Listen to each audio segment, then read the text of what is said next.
history, and I would rather do that than have you have awkwardness. You know what I mean? I can't imagine that's going to be a big issue. I wouldn't worry about that. Awesome. That's the soundbite to save. I can't imagine. 24 hours later. I'm looking for a new job. Hey, welcome to Beer Christianity. My name's John T. I'm Laura. I'm Malky. And I'm Steve. Hey, Steve! Welcome to the show, Steve Tinning. You are from JPIT, and I will let you explain what JPIT is because it sounds like it could be a terrible Christian hardcore band from the 90s, I think. But I know it's not because you guys do amazing stuff. So you want to tell us a little bit about who you are and what you do? Yeah, thanks, man. I'm Steve Tinning. I am technically a Reverend Steve Tinning, but we don't shout about that all the time. But yeah, I work for the Baptist Union of Great Britain. I'm what's called their public issues enabler, and part of that role is to work in this ecumenical team called JPIT, and it stands for the Joint Public Issues Team. And it's a gathering of the URC, United Reformed Church, the Methodist Church, Baptist Union, and with affiliations to the Church of Scotland as well. And we're just sort of a small group of about 9 of us who work together on issues of peace and justice. And we have sort of 6 areas that we work on together, and just try and resource and support our churches to speak and act for justice. Yeah. And you guys do really amazing work, and I think we'll catch up a little bit more on what that work involves, and we'll be talking in this show about refugees, about other public issues that we should care about. And also, Steve, in addition to your day job, you are also I don't know if there is a title for a movement, a move of the Lord, an unarmed militia called Beer and Hymns, but you are the Ayatollah of Beer and Hymns. What is your title? I'm the bloke that stands on the table and tries to make sure something happens. That's about as title ridden as it gets. But yeah, I'm part of a team. The bloke that stands on the table. That's brilliant. Yeah, that's right. Yeah. I'm one of sort of 4 or 5 people who put together Beer and Hymns for Greenbelt each year. Yeah. Fantastic. So we'll be talking a little bit about that as well. But we cannot go forward without talking about Palestine, about Gaza, and about the ongoing war crimes that are happening in Palestine and Gaza. Laura and I did an episode last week all about it. Malky was unfortunately not able to be there. We got a bunch of really, really nice messages from people on Instagram and emails coming through just saying, thank you so much for talking about this and for talking about it in a way that I don't feel like I'm going crazy. We are glad that it could be helpful because, it's just something that's really awful. I mean, Malky, you didn't get to say anything about it last week, but have you had any thoughts that we didn't share on the show? Do you have any thoughts about the show? Yeah, I'll just sum up my thoughts on Gaza. Yeah, just if you can do it in about 7 words that actually do not. That's how you go to jail. I mean, it's ever unfolding. So today's big drama will be surpassed by tomorrow's big drama. Like it's crazy. Everything that's going on, like just at the moment, I don't know when we'll actually publish, but just at the moment, they're still toing and froing over, kind of trying to find evidence and verification for how the hospital attack happened, as well as trucks lining up to try and get aid in, and Rishi Sunak's been there today. But yeah, it's crazy. I think. I don't know if you guys touched on it specifically, but I think the thing that baffles me is what I've seen from some evangelical Christians. Because of where I was before my deconstruction, I can jump into the mind of a conservative, and it's a Halloween episode. Yeah, And still, even with my kind of conservative Calvinist kind of glasses on, I just cannot see how Christians can all of a sudden be find themselves in a position where they are completely defending and being apologists for a secular state. That's, that just baffles me. So when, people are doing backflips to try and justify what the Israeli government are doing, and somehow lining it up, picking out Bible verses to back that up, I just find that baffling. Especially a state that does not treat the Christians in that state particularly well. That's what I find really weird. People who ordinarily take, let's say, a dim view of countries that are not kind to the Christians that live within their borders, suddenly absolutely fine with pretty much anything that happens to them. And it's hard not to see it as, if not active white supremacy, then at least some kind of racist, colonialist, it's fine because they did it. Or at least picking an us, the status quo us are the people who are doing it, and therefore it must be okay. Oh, guys, I'm so sorry. I actually have made a terrible mistake. Melky, do you condemn Hamas? Because I asked a question without asking that first, and obviously if you're in any way pro-Palestinian, that's something we should have done, and I really do apologize to any sensitive listeners who are offended that I didn't ask that initially, because fuck. I feel like I need to point out that I feel like many people may not understand the joke that you're making unless you've sent them the TikTok about the do you condemn Hamas. Now, if I'd had proper media training, then I would start with a sentence, be like, what I've been very clear about is da-da-da-da-da-da. But yeah, for the record, I condemn the brutal and horrific attack of Hamas. Yeah. And I do the same, and I also condemn the brutal and horrific, because it's important we use those words not just when brown people are doing it. The brutal and horrific bombing of civilians in an area that is tiny and that they cannot escape. I call that brutal and horrific as well. So as long as we're all on the same page, and as long as we're not trying to make anybody pass some kind of purity test before they can have an opinion on the Israel-Palestine thing, particularly if those people are Palestinian or pro-Palestinian, then I guess we'll be fine. I'm not angry. You can see I'm not angry at all. So yeah, that's right. Steve, I mean, you're into public issues. This seems like a totally simple. You've never been on the show before. It's a great week to come on. Yeah, thanks, man. One of the most complicated political conflicts on earth. Luckily, there's no high stakes if you work in the kind of Christian sector, and nothing bad could happen to you if you get it wrong. So that's awesome. Yeah, but that's why, I'm sure that's why, like others, I listen to your podcast from time to time, because sometimes it's important to hear things said that are difficult to say and hear things that are difficult to hear. Look, I mean, the truth is, I'm just about to fulfill every one of your stereotypes of people that are in my kind of situation, but it's really impossible to say anything, however well-intentioned, without inadvertently causing hurt and distress to people that have suffered. So, of course, you have to be really responsible there to exercise wisdom and sensitivity. But, at the same time, it is similarly awful to stay silent in the face of oppression and violence and injustice. It's that old, the only thing necessary for the triumph of evil is for good people to do or say nothing. So I am caught between a rock and a hard place. We've sort of said a few things to the Baptist community through socials.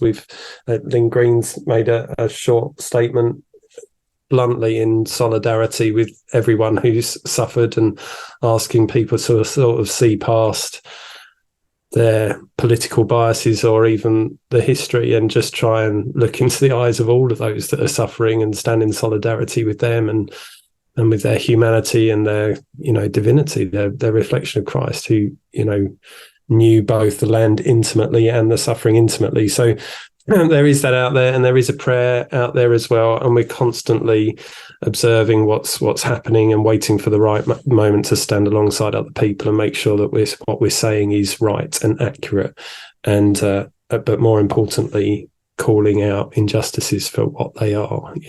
I have no interest in staying so safe in any role that I have in life that I look back on my life and think, what a wasted opportunity that was to make a change, So we will be saying more, I'm sure, but at the moment it's just incredibly difficult.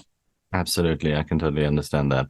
I think the thing that I keep on seeing is more and more people are comparing it to, hey, imagine the US was paying Russia to bomb Ukraine and they did it for 50 years. What would your position be? Just it's a good thought experiment for all of us to do. But let's not get into the thought experiment. Let's get into the beer. What are we all drinking? Laura, what you on? I'm on Thatcher's Haze because I thought we're chatting beer and hymns today. I don't drink beer, but I do drink cider, and that is what I drank when we did beer and hymns at the weekend. That's what I drank at Greenbelt, so for that, can't go wrong. Nice, I like it. Melks? I'm drinking ginger beer, non-alcoholic. I was going to look at the label, but I didn't. Put it in a glass. It's one of the decent ones. It's not just like, Tesco's own brand ginger beer. Yeah. One up from that. Oh, Vitamins feels posh to me. Might even have fiery in the title. Nice. I like it. Ew. I got a fiery can here. If you could see, it's got a dragon on it. It's Buxton Brewery's Kingslayer Double IPA, which I had no idea what that meant. It's very nice. I had no idea what it meant until I looked at it, and it is a 8%, 9%. I don't know. What makes it double? I think it's just double the booze. I don't know. I'm not. They for it twice. For a podcast called Beer Christianity, I thought you'd be an expert. Oh, we Absolutely are absolutely not. We are so unbelievably terrible at beer. It's incredible. We do want to get, if anybody listens to this and you're connected to a brewery, we would love to have a brewery on the show because, yeah, man, we are.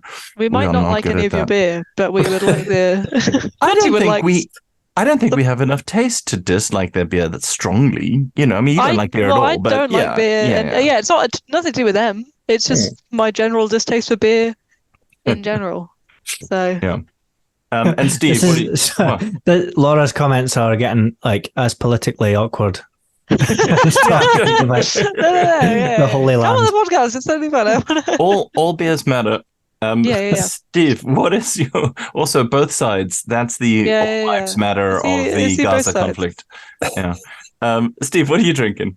I'm drinking Jubel beer cut with blood orange. Ooh. Apparently, it's a lager, which is unlike me. I'm normally an IPA person. I like those pretentious, pretty cans that you see in the supermarkets. But no, This one's a lager. It's very nice.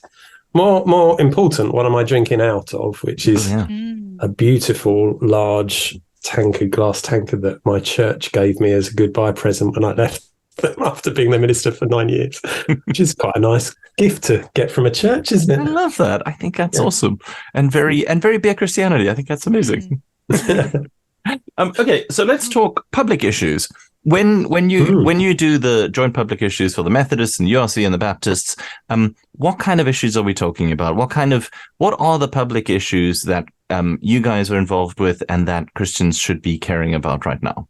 Yeah, great question. So JPIT has quite a specific remit because there are certain areas of public issues that our different churches have had a history of speaking out about. And it's those things that unite us, those areas that we hold in common that we predominantly look to. So we base our work around 6 hopes for society. And and now I've got to remember them. Here's the moment. There's always one I forget. The first one is a just economy that enables the flourishing of all life. The second is a society where the poorest and most marginalized are at the center. The third is a world that actively works for peace. Fourth is a planet where our environment is renewed.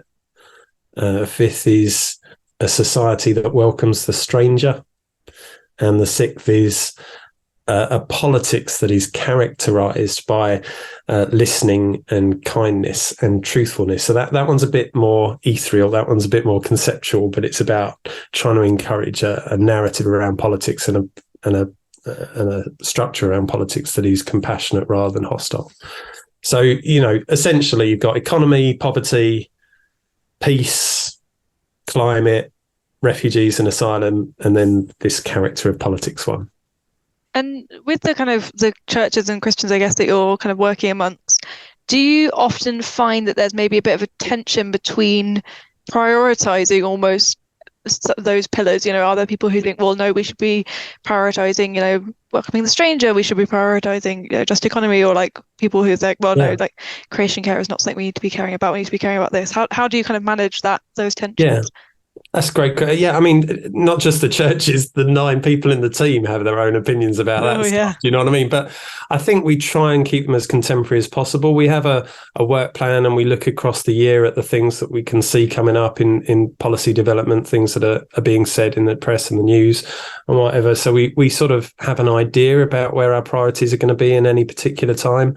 But truth be told, we are not in control of what public issue is on Newsnight. You know, each and every night, we're not in control of what the government's policy agenda is going to be. So we are pulled around a little bit by it.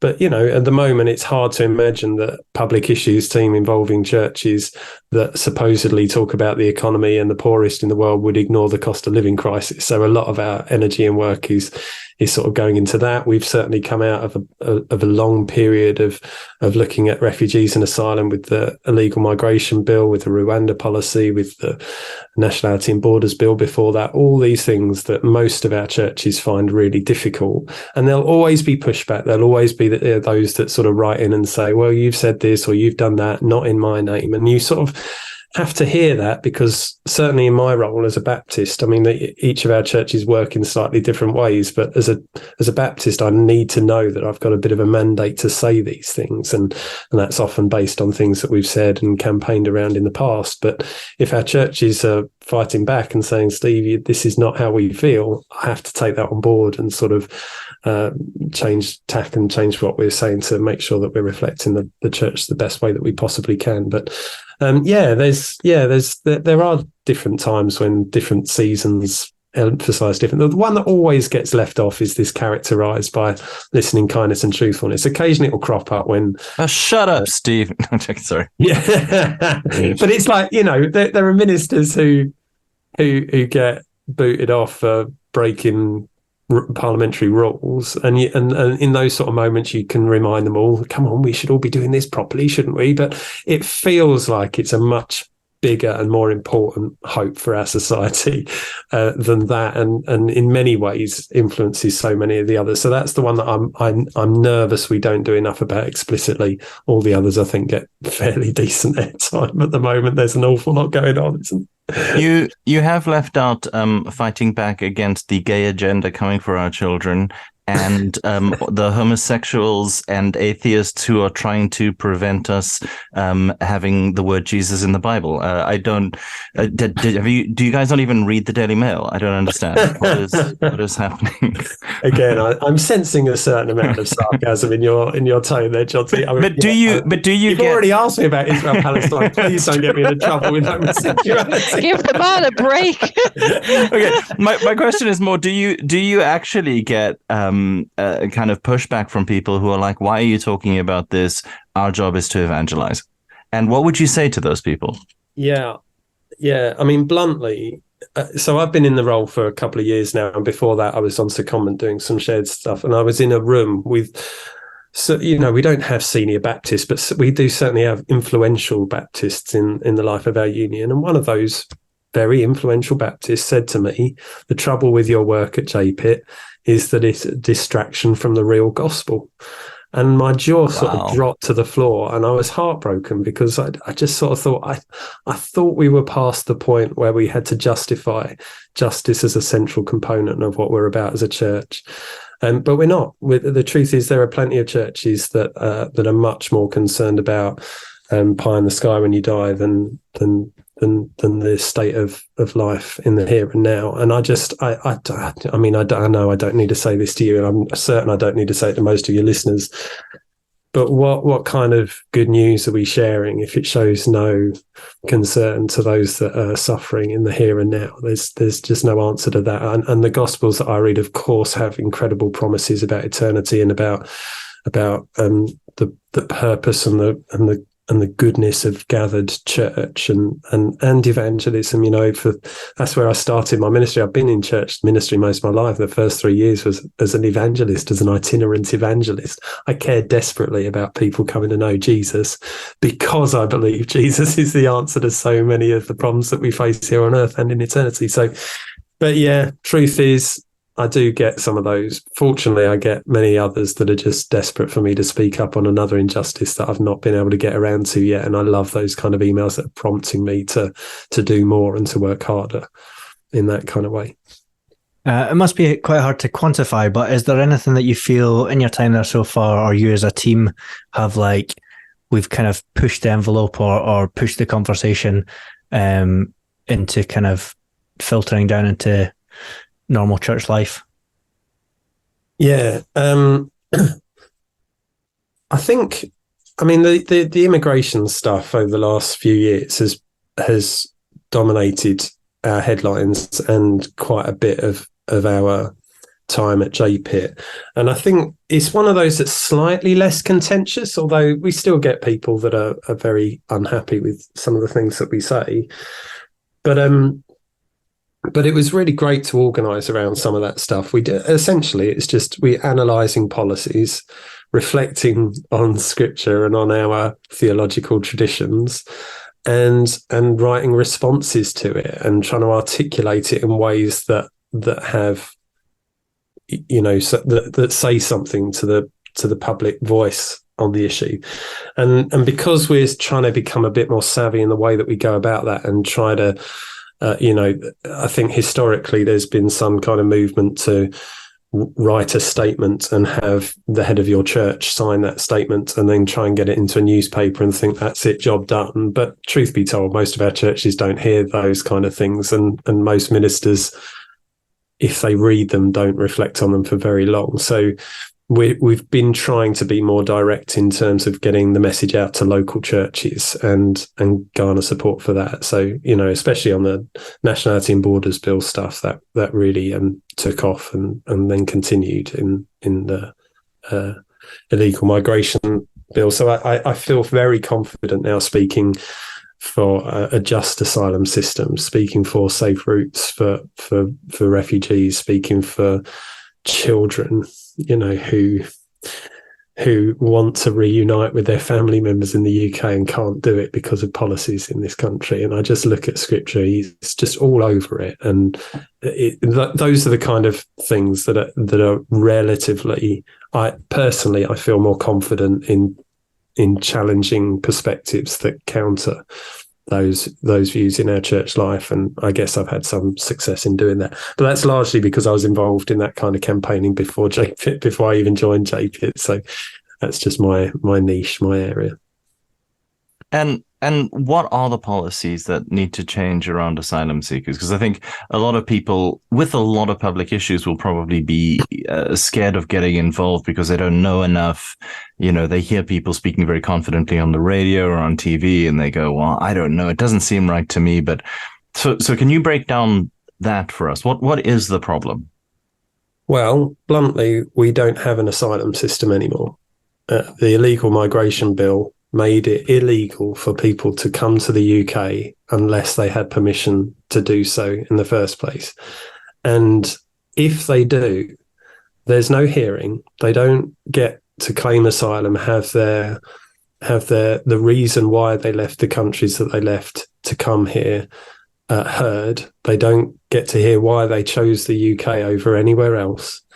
They are just considered illegal, and the current policy is to detain them as long as is necessary, and then deport them to either the country that they came from or to another safe country. And that's why the whole Rwanda bill is going through, because their hope and their prayer is that that's the kind of place that we will send people to. And then if Rwanda want to hear their asylum claim, they can hear their asylum claim. But even if it's upheld, they don't come back to the UK. They never come back, and they're barred from coming back. So, are there international accords protecting people seeking asylum? Yeah. There's international refugee conventions that go back decades, and that's why there is a lot of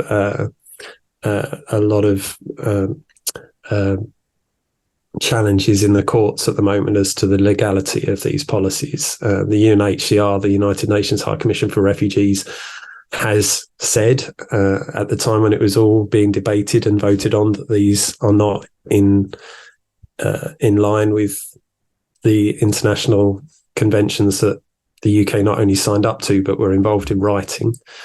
And the proof will be ultimately played out in the courts as to whether or not these things are legal or not. But bluntly, for Christians, it's not just a matter of legality, is it? It's about a matter of decency and humanity and compassion and mercy. And so, and the trouble is, whenever I speak about this and I get animated about it, and I do, people sort of then label you the kind of person that is just, oh, well, you'd have us fling open our borders and let anybody in and all of that stuff. And, there are some people that bluntly make a good case for that. I'm not one of them. I recognise that there is a limit to what we can do. But without international cooperation, without talking to the EU and to other partners around the world about the scale of the crisis, and they just get bigger and bigger, don't they? If we're not honest about the scale of the crisis and then do the work, the homework to figure out what our country is capable of absorbing and welcoming, not just by geography, but by GDP, by population. This hard work has to be done in a spirit of collaboration so that everybody can make the commitments that they can justify in front of the international agenda. Otherwise, these poor people that are escaping war and persecution and famine and the kind of oppression that we can't even dream of become victimized and criminalized instead of out of the sense of our own comfort and our own desire to say that's not our problem, we're an island, they came through another safe country. I mean, if the rules were just about coming through another safe country, we're only ever going to receive refugees from Scotland and Wales, and do you know what I mean, as an English, but it's craziness, and we have a responsibility. Thanks for having me. You're very welcome. And do you think that these kind of unjust laws, do you think they are rooted in racism? Because I think we've probably remarked on the podcast before about how the kind of reaction to when the Ukraine refugee crisis was first kicking off, at least, maybe perhaps less so now, was completely and utterly different when situations like the Taliban takeover of Afghanistan was taking off. Things like the Syrian refugee crisis, for example. Is that a difference that we're seeing? Like, is that true, do you think? Well, you're asking a really important question, and I'm going to do my best to answer it in a way that doesn't fudge an answer. I don't think that the policies themselves, or even the politicians that are writing them, are doing it from a place or a spirit of racism. If I'm really honest, I think the majority of the decision making of policies in government, and I'm not just reflecting on the current government, I think this goes back generations, is based on what policies do I need to put in place to retain power. And while there is a picture of our society that is keen to throw open our front doors to Ukrainian refugees, but not to Afghan refugees, those are the policies that will be made. So it's really easy to point the finger at government and sort of say, you're a bunch of racists and these are racist policies. They wouldn't do it if they didn't believe that these policies were popular with the people that keep them in power.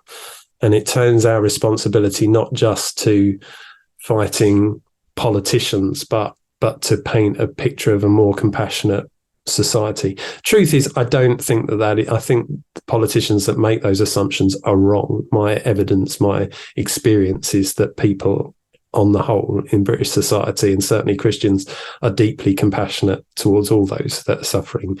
But it's the way our politics works, isn't it? They don't have to please the whole of society. They just have to please those that are keeping them in power. And on that, do you think I mean, this is wild speculation, but I'd be interested to hear what you think. But it seems to me that people like Suella Braverman, I don't know if I believe that they have really thought this stuff through, like sticking them on a plane to Rwanda or sticking them on a big floating prison, but that will get the very, very short term likes from their core base or whatever. Because as you say, I've heard others say that before, but it's really staggering that there's just no policy. There's no way anyone can claim asylum at the moment. Like, are these even practical solutions? No, they're not practical solutions at all. That's why we've got hotels full of asylum seekers. That's why those hotels that were full of asylum seekers are now empty, and the asylum seekers are having to declare themselves homeless so that they become the local council's problem. That's why we've got a barge that could be full, thankfully isn't, but for the wrong reasons. That's why our society is in chaos over this, because there aren't the policies in place that are meaningfully working towards a more compassionate and ordered approach to asylum and refugee care. And I think that there are those who don't believe that these current policies are being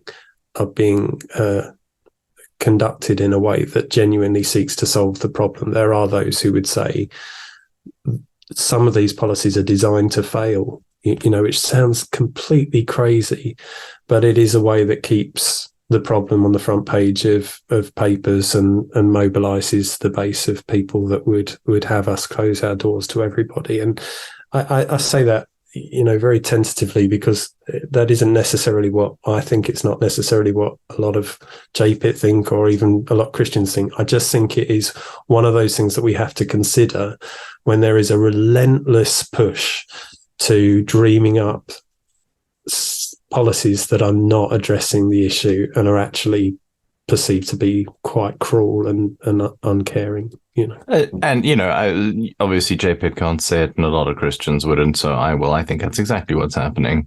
Again, I don't have a job to lose. So I'm going to say that going back to they're not racist, sure, but they're enacting policies to please racists. That's what it comes down to. Yeah, I mean, heaven forbid I, as a white middle-class man, start coming on podcasts and calling people racist. So it's really difficult for me to see into the heart of Suella Braverman, of Priti Patel, of Rishi, of Boris, and others.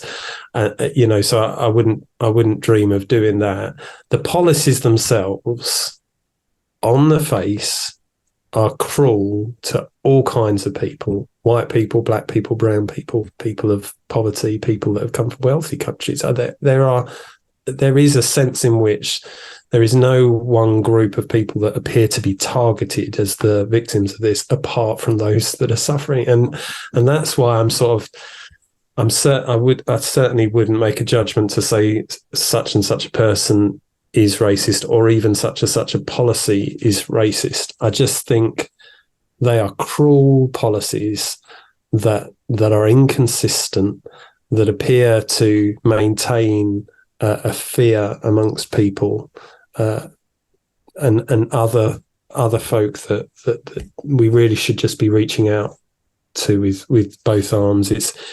It's just, I find the language of racism really difficult, because it speaks to somebody's mind and mentality, and that's just not something that I can really make a judgment on. Absolutely, and especially not about leaders who you're trying to influence. That, apart from anything else, that's just rude. But and I agree with you. I don't think the leaders are necessarily racist. I do think, though, that there is a racist base in this country who I have met, who, when they find out I'm a South African, go, you know how to treat your blacks. Yeah. Do you know what I mean? Because they feel enabled, and they feel empowered, and they feel emboldened to do that.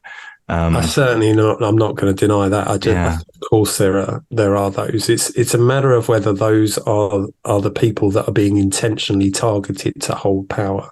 And I think, truth be told, there are racist people that are supporters of each and every kind of party, and it's just, forgive me if I sound reticent to sort of talk about this, because I'm just so conscious of my own flipping privilege and my own background and history of not being perfect in any of this stuff.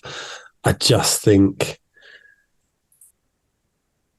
I just think that there is a necessity to call out the injustice for what it is. And I'm grateful for the challenge, and I do wrestle with this stuff.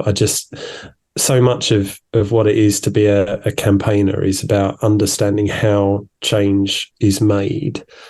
And I am a firm believer. I mean, my heart for strategy when it comes to campaigning is through community organising. And that is all built on building relationships with people that you disagree with. And sometimes that can be extremely difficult. And I'm not suggesting for a minute that you shouldn't call out these injustices, but I do think at the same time, there's very little to be won by ostracising people for their failures. Absolutely. I had a very good relationship with my MP was David Amis until a couple of years ago. It's the anniversary of his murder on Sunday last week. David was a Conservative. He voted in all sorts of ways that I found really abhorrent and could be accused of all sorts of terrible things. But I had a responsibility as my MP to build a close relationship with him. And out of that position of relationship, I was able to ask him to vote against the government reducing the international aid budget from 0.7 to 0.5. And he was one of very few Tories that didn't vote for that. And that's still the last text I've got from my phone is, "I've got this, Steve," and he signed a bill to maintain child reunification for child refugees after Brexit, which took incredible courage from him in the face of quite fierce opposition from his party. But I don't think any of that would have been achieved if I'd have just gone into his office and screamed at him. In fact, the last time I saw him was at one of his surgeries, and I was talking to him about a local refugee family, and there were protesters outside protesting on climate, shouting all sorts of abuse at him for the way that he'd voted on stuff. And, truth be told, I had tremendous sympathy with where they were coming from. But he was sort of sitting there trying to meet constituency members and being distracted and put off by people shouting at him and throwing things at the window. So we had to move to a different part of the building. He phoned the police and got them, moved on.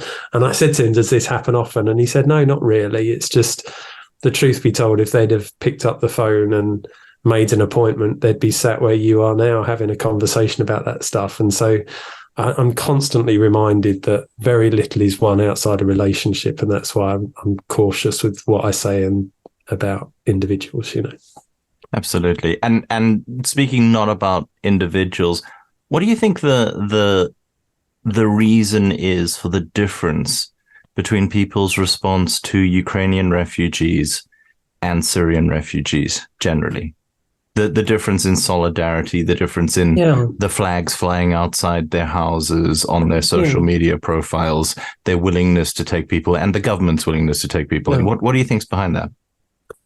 I think firstly, we should probably say, actually, the UK's reception of Syrian refugees has been pretty positive. We, under David Cameron, Afghans and Iraqis. I think the Afghan one's the baffling thing for me, because we made all these pledges to welcome people that allied themselves to us when we went in. We made all these pledges to the poorest and most vulnerable of them, and so little of that has actually been taken up. And part of that is because of Ukraine, because there was a real surge from the public to do what we could to show solidarity and support when Russia invaded. And it was right that happened. These people are suffering and were suffering. The government at the time were really reluctant to do a similar scheme to that they did for the Syrians because of housing crisis and housing shortage. So they came up with this scheme of welcoming refugees into your homes, which you can talk and debate about how good of an idea that was till the cows come home. But whatever you might think, a lot of people took people into their own homes, and I think that's one of the things that we can point to in British society to say that there was tremendous compassion for people that were suffering. So I want to preface anything that I might say now with Ukrainian people deserve compassion and hospitality, and I'm really proud that so many of the UK went above and beyond and actually opened their front doors to them. Why that doesn't happen with Afghanistan is, again, I don't mean to be a broken record, but it's more about politics than it is about anything else. And I think we reached a capacity with the Ukraine scheme. There was a sense in which there are still people knocking on the door, and we are struggling to find new hosts for them. So they can't pursue that same path. I just don't think it would be nearly as successful as it had been the first time around. And there have been, some people have been burnt from that experience. So, we're going into that with our eyes open a bit, which is again much harder. So, but it bluntly, it comes down to public opinion. This isn't necessarily a government thing. If there was this sort of outcry for Afghans as there were for Ukrainians, the government would be doing something about it in order to maintain their power. It's just not racist, though. Huh? It's not racism, though. In the culture. Who are you wanting to point the finger at and call racist? I think a huge number of the British public. Yeah. I think it's also. Do you think? Okay, so let me get.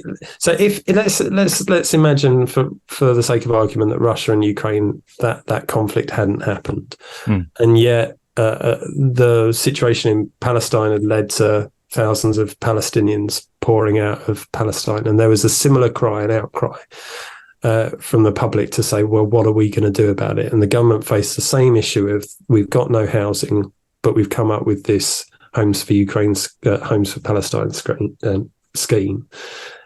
Is it your contention that it would be far less successful? That people yes, far less 100%. Yes, okay. Yes. Okay. And you know how you can tell is because of the proliferation of Ukrainian flags and the almost total absence outside of left-wing circles and like small left-wing circles of Palestinian flags. Because our Prime Minister and Suella Braverman have been saying, Suella Braverman said that even displaying the Palestinian flag might be a hate crime. And when you watch our mainstream media, who just reflect the mood of the population, it has not exactly been sympathetic to the Palestinian people. Well, maybe my example of dragging Israel and Palestine back into this. No, but I think it's a great example because they're so similar as what's happened. A large power and a powerless or relatively powerless group of people who are being turned into refugees again. And if, as Egypt says, they don't want them in Sinai. Yeah. I don't hear a whole bunch of voices within Britain saying, we'll take them. Why is that? Because as soon as Ukraine started happening, you did. So I do think it would be different, personally. But maybe I am just gloomy. Also, Malky has a question.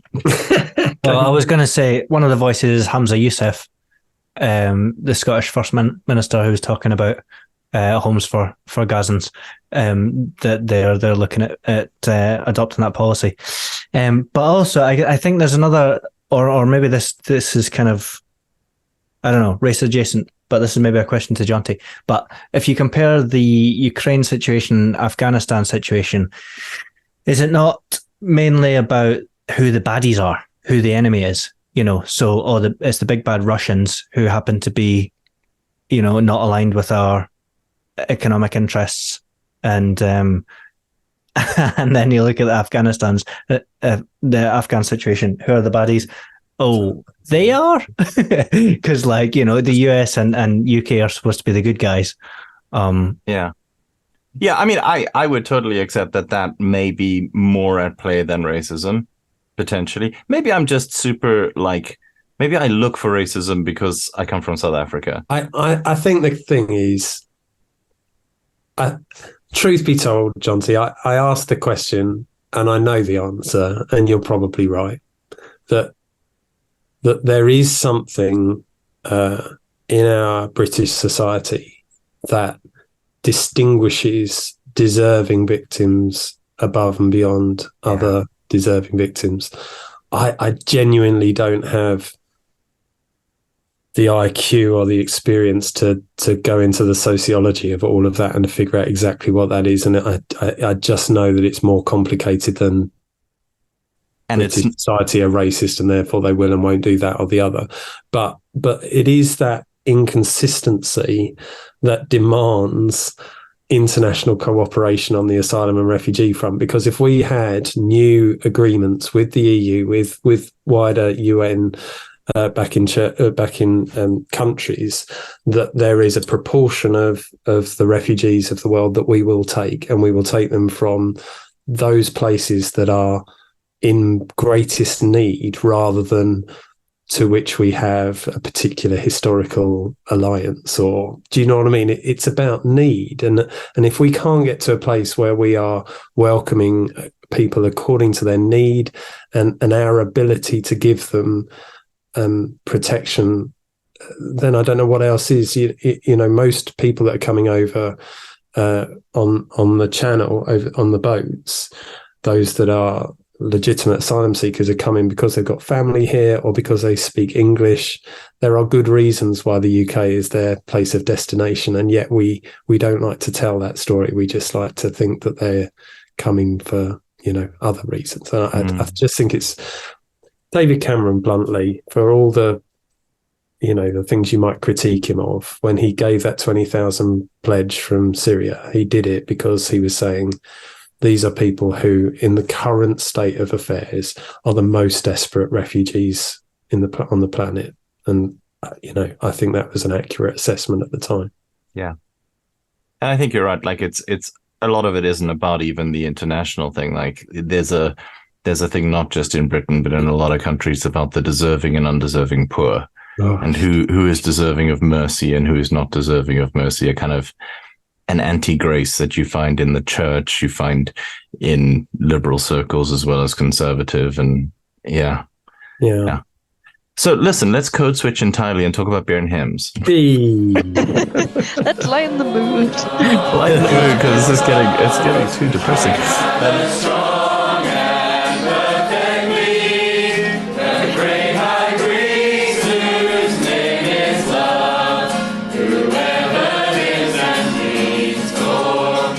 Beer and hymns. When did you get involved? How did you get involved? What is it for people who've never experienced it?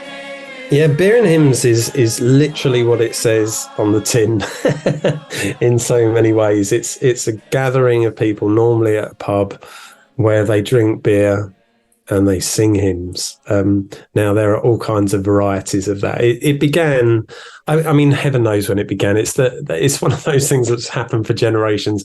It got given a name in the context of Greenbelt in the early noughties, when a chap called Tim Fox, who worked for the YMCA at the time, he and a couple of his friends, a guy called Dave Ball, or Monkey Boy Dave as he became known, and Hannah and Phil and a couple of others, people that were just sort of people that are associated with YMCA. They had a retreat, I think, so the story goes, and they were having a few drinks and singing Beatles songs into the early hours, and then they started running out of Beatles songs they knew the lyrics to and just went to other songs they knew the lyrics to, and for many of them it was hymns.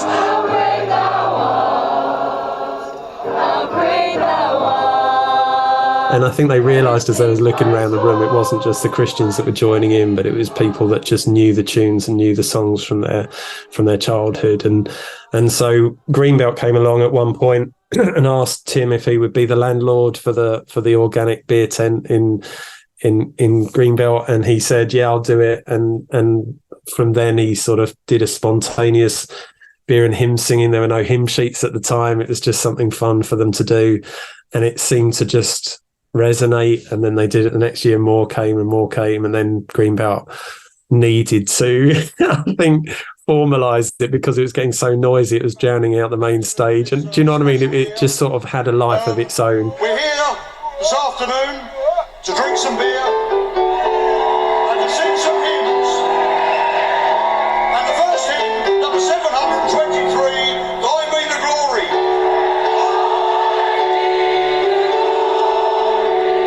In Greenbelt, some of them love it, some of them less of a fan, but it's there to stay because it's one of those rare things at Greenbelt that is there year on, year out, because it's just got such a following. And I think it's just inspired people to go home and think about, well, how can I recreate this in my church, or more accurately, my pub? And so beer and hymns events have cropped up all over the country, all over the world as well. That Greenbelt's sister organisation, Wild Goose in America, hosted it on their first thing, and it sort of took off from there and became a big thing in America. So, but it's really there's really very little to it. I mean, I'd love to talk to you about the philosophy of beer and hymns and what it just doesn't exist. It's sincere people who love a drink and love to sing hymns, and not a lot more thought goes into it than that.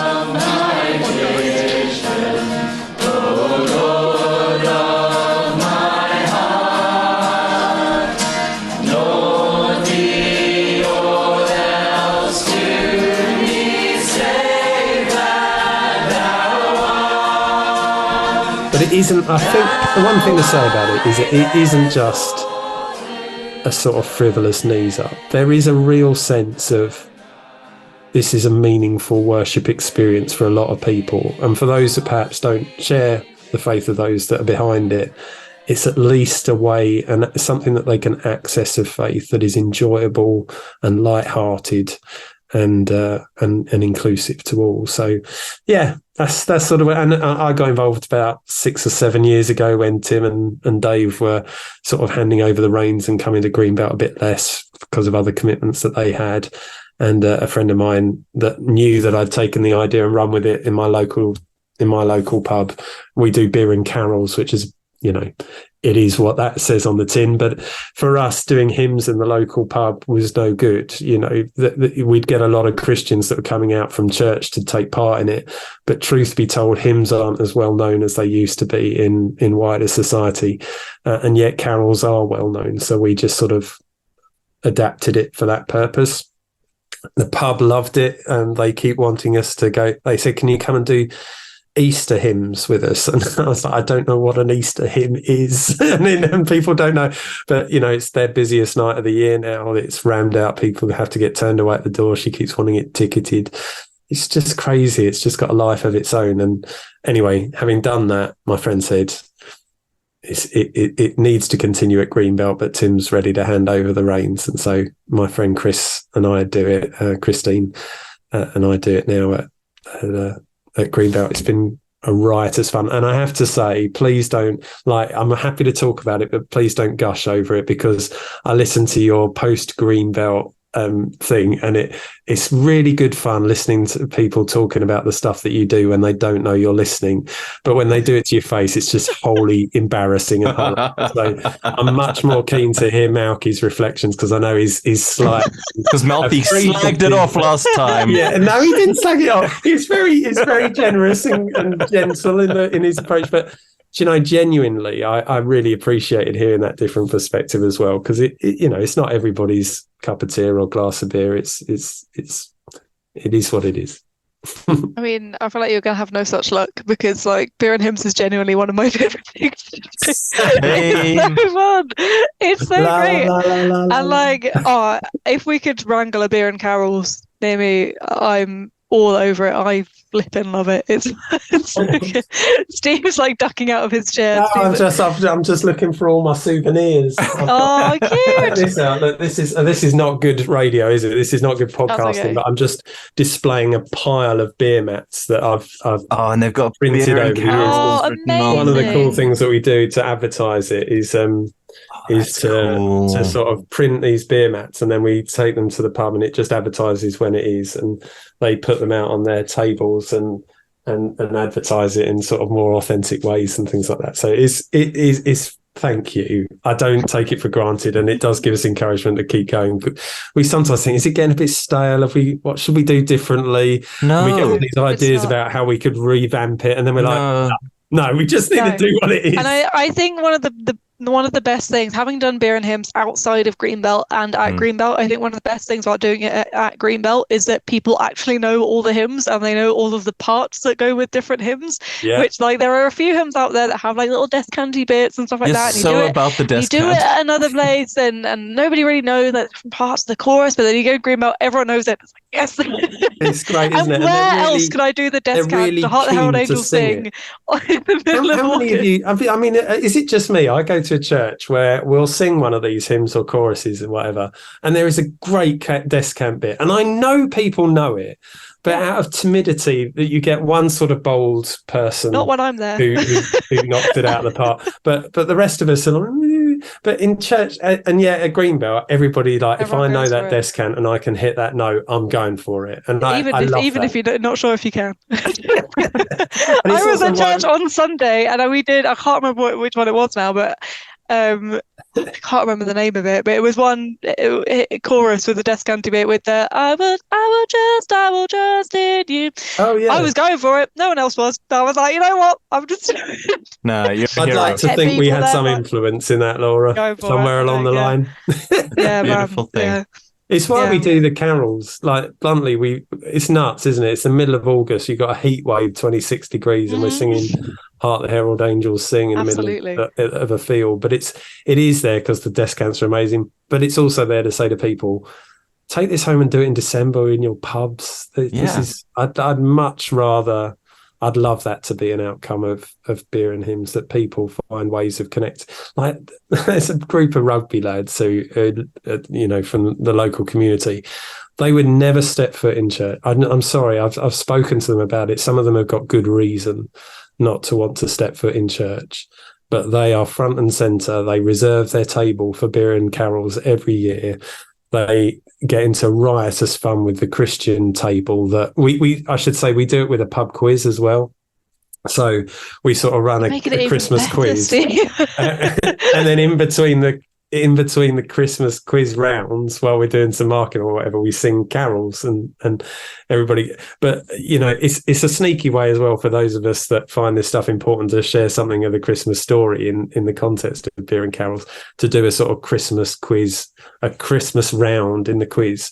And at first it was a terrible idea, because what would happen is we'd do 10 questions on the Christmas story, and the one Christian table in the pub would play their joker, smash it out of the park, because they know this stuff like the back of their hand. Everybody else would be incredibly resentful and bitter to these Christians for winning the pub quiz on the basis of them having a faith. And it just caused horrible resentment, especially amongst the rugby lads. And then one year I sort of came up with this idea, we'll still have the Christmas quiz. So we'll still sort of say, there were 3 gifts, and they were brought by the wise men, and they were gold and frankincense and myrrh. But in 1980, in an episode of Bottom, they brought all gold Frankenstein and what? And the rugby lads are like, I know this. And the Christians are like, what? This is supposed to be the Christian story round. And I'm like, so all the rugby lads are going, and teasing them. And it's that sort of spirit of connection between people of faith and people that don't share it that is weirdly profound and quite hard to imagine in other ways how you can get that genuinely enjoyable time built on the basis of faith, but in such a natural environment. It's great. Plus, we raised £700 for the local community sponsorship project of refugees, largely from people that don't go to church, would be perceived to be by the Daily Mail people that don't want this, and they dug deep, and another bit of evidence that people care. Nice. If somebody wanted to do it, what's your advice to them? Like, how would you do it? Because I think there's a way that you could do this where it ends up just being, all of the people from your fellowship, separate from the rest of, the community or the pub or whatever. And, what is your advice if somebody wanted to do it? I think it's not rocket science. I would definitely start with beer and carols, just because I genuinely think carols are better known in community.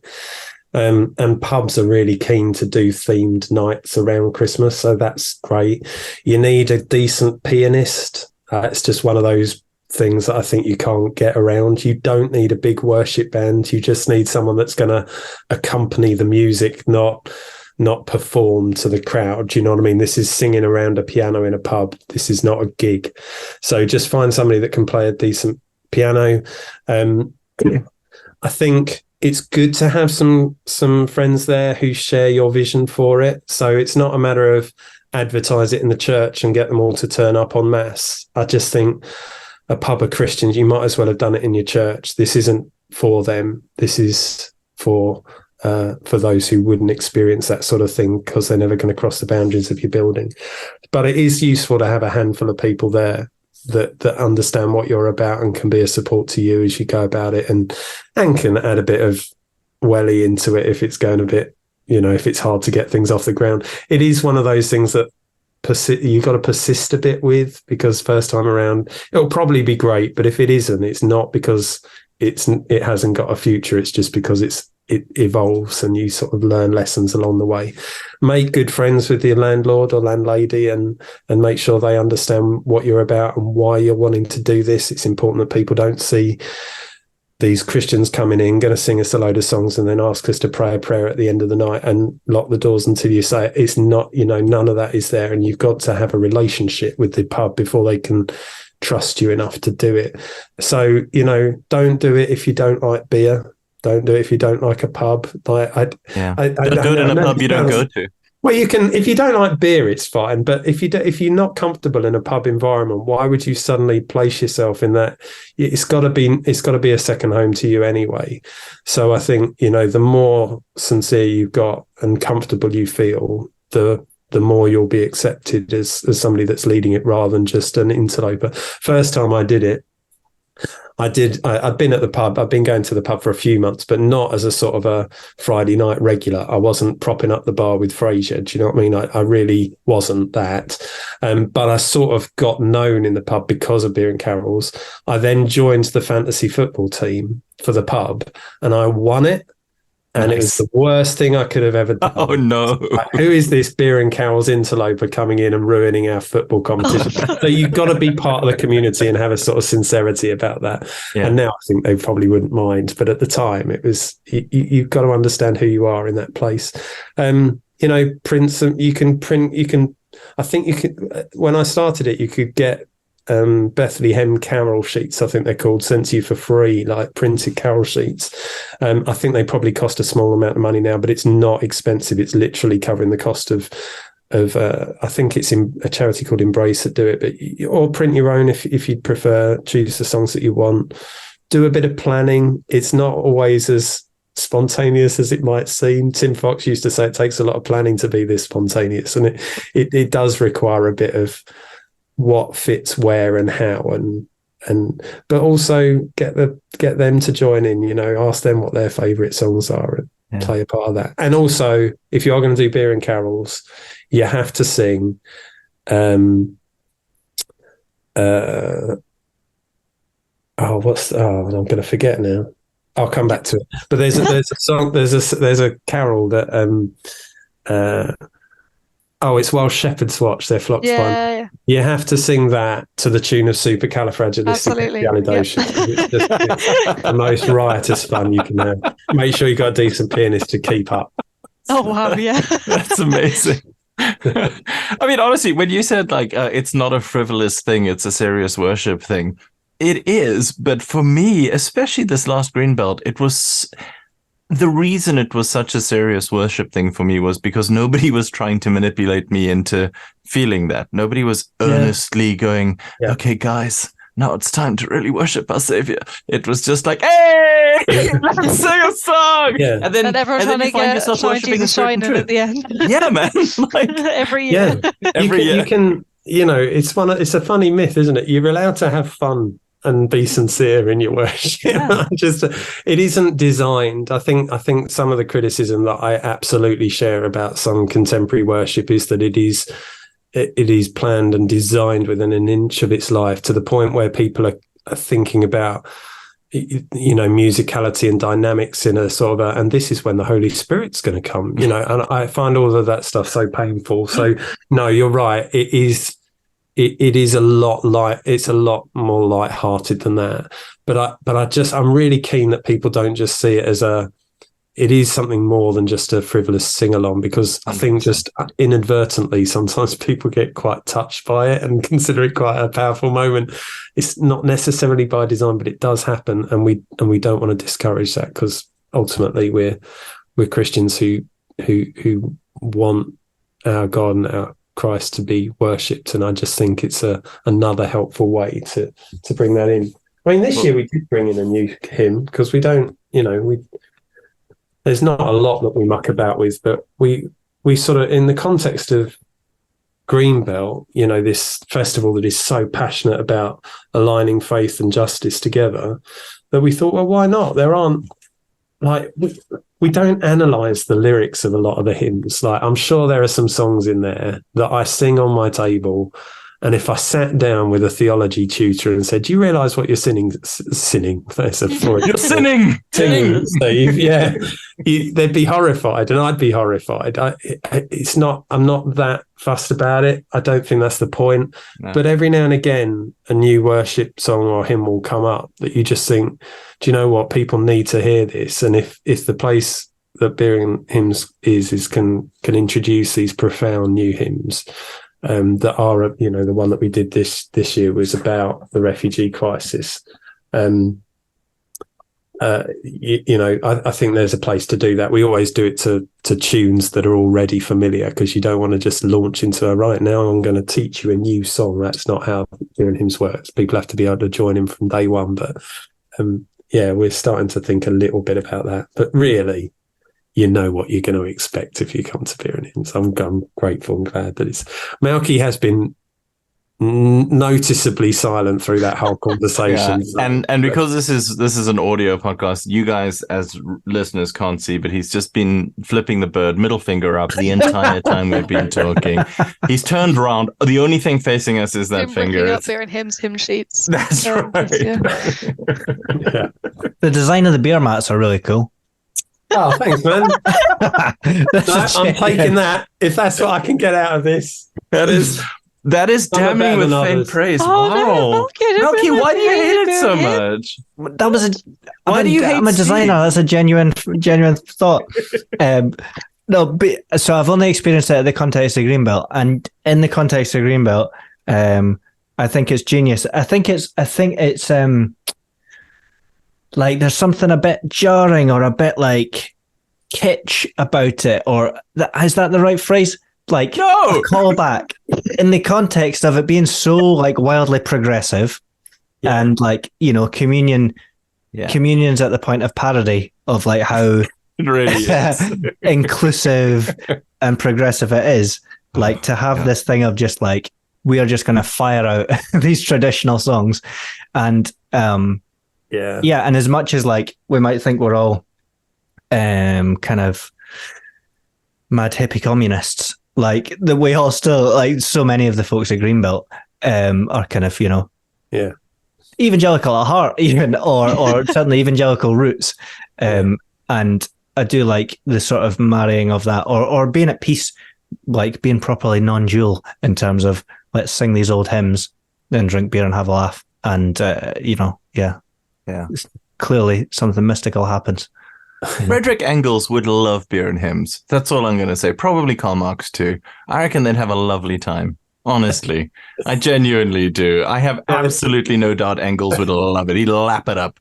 He would. I don't know what to say to that. I know. Anyway, I think there's a compliment in there somewhere. That's a huge compliment. One of the old timers said that it's better to be in a pub thinking about church than to be in a church thinking about the pub. And I sort of kind of like that there's a sense in which, do you know what? Sometimes I was sitting in church and I'm so bored to tears, and I'm not necessarily, that's not a criticism of my current church. I love my current church, but I've been in some churches where you just like, I'd rather be doing anything than this, and sincerely, I'd rather be at the pub with my friends than this. But I'm having it a little bit with my son at the moment, who's just joined a football team, and I don't want him resentful that I'm making him go to church and he can't play football, because all he's doing is going to church and thinking, I wish I was on the goal line at the moment. And I sort of think, actually, if there was a way to give my son the enjoyment of football and still invite him into some sort of weird mystical spiritual experience of God, I'm all up for that. I haven't come up with a model for that, but there are a whole lot of people that would rather be at the pub than at church. And we have come up with an idea. I haven't come up with it, but it's been around for centuries, of a way you can marry these things together and still give people a good experience of worshiping God and stuff. So why wouldn't we? Amazing. Okay, we are way over time. Oh, man, sorry. I wanted to ask a really important question. Do it. So you said on the goal line, does that mean your son's a goalkeeper? He just doesn't understand football. Oh. No, he's just a goal hanger. He's a striker. They haven't got the offside rule in his age group. Because it's not true. He's a goalie, yeah. Yeah, my son also has become a huge disappointment in not becoming a number 9 and decided to be a goalkeeper. So that, you know. He was flattered into joining it, bless his heart. He's only 9 years old, but he sort of does the after school thing with football. And then this girl in his class said to him, do you like playing in goal? Because my team needs a goalie. And she's a phenomenal footballer. So he was sort of, at the age of 9, flattered by a girl into joining the football team. And now he feels like he needs to do it because he was asked to do it as a goalie. He loves to play number 9 as well. It's not going to happen for him in this team, I'm afraid. What is number 9? I don't understand. Do you understand, Laura? What does number 9 mean? What is number 9? It's an attacking midfielder or striker. Like a midfield general. Well, no, it's the glory number. Yeah, the striker, the one who gets all the goals, really. Like David Beckham. No, Wayne Rooney. Michael Owen. Michael Owen. More of a Wayne Rooney. Michael Owen was a cricketer. More of a Wayne Rooney. Yeah. Okay, cool. All right, we have run way over time, but a few things. First of all, we need to do a quick fire round of what our favorite hymn is. So. I know Laura will have this locked and loaded, so I'm going to say mine would be either Crown Him with Many Crowns or Oh, for 1,000 tongues to sing my great Redeemer's praise. I fucking love that song. It's so good. It was song 1 in the hymn book in my high school, and I love that song. Oh, for 1,000 tongues. What a joy. And I don't know if it's called a descant, but people sang different parts, and it was very, very cool. That's mine. Laura. It Is Well. It's always my go-to because it's beautiful. That's the one. Very beautiful. If we're throwing in favourite carol as well, I do, as much as I do love a descant, give me a Hot Herald or Come Will You Faithful any day. I'm a big fan of O Come, O Come Emmanuel, and I'm a big fan of O Holy Night as well. Yeah, amen to O Holy Night. It's my one Christmas tradition. I go to a particular church around the corner for their midnight service because there's a soloist in their congregation that can sing O Holy Night like you've never heard, and she sings it at midnight. And I've been there for the last 12 years, every Christmas Eve. It's beautiful. And Be Thou My Vision is probably yes, what a banger! Yeah, absolutely. I had it at my wedding. I had it at my baptism. I had it at my ordination. All the big moments. I love that song. Yeah. Oh, that's very good. That was a tune, fair play. I think I had that at my wedding as well. Pretty sure. Good choice. I heard a great version with done accompanied by the Boran Scottish drum. That was dead good. Oh, wow. Sounded all Celtic and stuff. Oh, very nice. I've probably mispronounced that. There. We'll get letters. Yeah, if we're getting letters about that for this episode, I think we're doing very well. And my favourite hymn, thanks for asking, guys. I was asking, kind of. I was looking at you. I was like, Malky, you hate beer and hymns. What do you like? I don't know. But last time I was asked this, like a number of years ago, I think I said We Rest on Thee, which is pretty decent. I didn't even know that. I'm going to go and look it up after this, see if it's an actual thing. Okay, is there a rogue hymn, though? Because that feels like... Because, like, do you guys know, Like Wheat That Springeth Green? Oh, man. No. I feel like you're making noises that the mic is not picking up. Oh, I was whistling beautifully, just to be clear. That was an incredible solo that you did not hear. Yeah, we did not hear that. Wheat That Springeth Green, I think is what it's called. It is. Do you mean now the Green Blade rises? Yes, now the Green Blade rises. I do like that. I do like that, actually. That is a very beautiful song. Yeah. A tune. I went for a while to a church before I started going to Hillsong. Sorry, Steve. Steve and I had a drink the other week, and he was like, "You got a Hillsong? That's so weird." I went to a super high Anglican church, and they would never sing a song that was under 100 years old, usually under 200 years old, and they sang that. And what is it? Now the Green Blade Now rises. the Green Blade rises. Yeah. What a song! In the spirit of the conversation that we've been having, yeah, there's this hymn that we did at Greenbelt called "We Are Called to Welcome Strangers." If you're in the mood for a new hymn and you want to hear something, I've just been looking at the lyrics as you've been talking because I wasn't paying attention to what you were saying, and I was really struck by it. The last verse is, "If we fail to challenge falsehood, if we bow to unjust laws, then the stranger's eyes will show us God's own eyes which weep for us. Let us pray as Jesus taught us, Father, let your kingdom come, and with Christ-like loving kindness we will welcome strangers home." I mean, it's hard to have a favourite hymn that's only been around for a few years, but that's going to be up there for me for some time, I think. Amen. We'll put the lyrics to that in the notes. You can find a whole bunch of that and all the other episodes at beerchristianity.co.uk. We can find JPIT and all the things that you do at? Yeah, I mean, on all the socials, but the website's jpit.uk, so find us there. And we've got a couple of podcasts as well, 10 Minutes On and others as well, yeah. And does Beer and Hymns have a website that people can go to if they want to just look up some stuff or some advice? I think it does. It probably hasn't been updated in 10 years, but there is a sort of a how-to guide for if you're looking to setting up a new one. There's some of the history on there and some fun photos. Actually, this year's Greenbelt Beer and Hymns is also on YouTube through Greenbelt's page on YouTube.